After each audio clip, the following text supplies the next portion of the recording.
চলেন শুরু করি। কাছে আসো। আগে বিড়াল নিয়ে আসেন। বিড়াল নিয়ে আসবো মানে? আমার বান্ধবীরা বলছে বাসর রাতে ঘুমানোর আগে বিড়াল মেরে ঘুমাতে হয়। না হ্যাঁ, কাছে আসেন। বলো। আপনার ছেলে আমাকে কিসব উল্টাপাল্টা কথা বলতেছিল। ছি ছি, আপনার ছেলের চরিত্রের সমস্যা আছে। আগে জানলে বিয়ে করতাম না। বৌমা, এখন তো তোমাদের বিয়ে হয়ে গেছে। তো কি হয়েছে আম্মা? আপনার ছেলের নামে আপনার কাছে বিচার দিচ্ছি আর আপনি পাত্তাই দিচ্ছেন না। হ্যাঁ, বাবা বলছে বিয়ের পরে আপনি আমার সাথে ঘুমাবেন।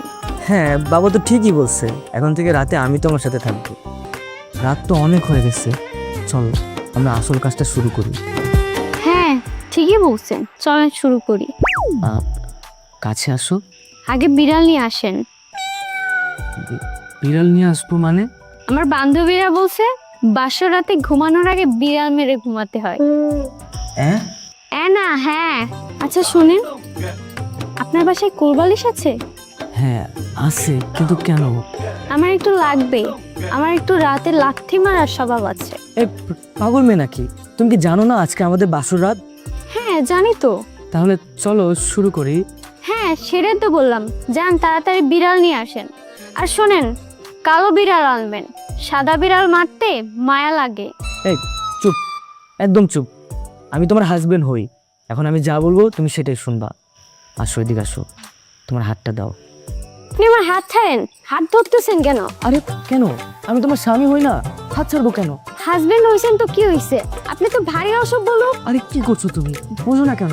আমি কিন্তু চিল্লাবো। আমার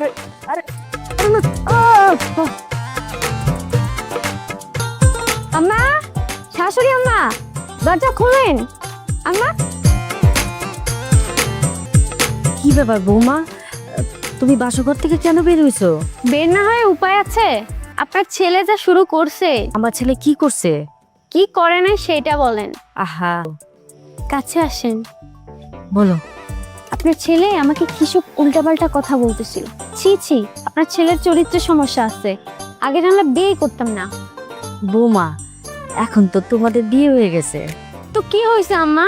আপনার ছেলের নামে আপনার কাছে বিচার দিচ্ছি আর আপনি পাত্তাই দিচ্ছেন না। আমি আমার ছেলেকে বকা দিয়ে দিব। তুমি এখন যাও মা, সোনা মা, তুমি ঘুমাও গিয়ে যাও। আচ্ছা ঠিক আছে, আবার যদি এরকম করে আপনার কাছে বিচার দিব। আচ্ছা আমাকে একটা কোল বালিশ দেন তো। কোল বালিশ কেন? আমি কোল বালিশ ছাড়া ঘুমাইতে পারি না তাই। আপনি হাসছেন।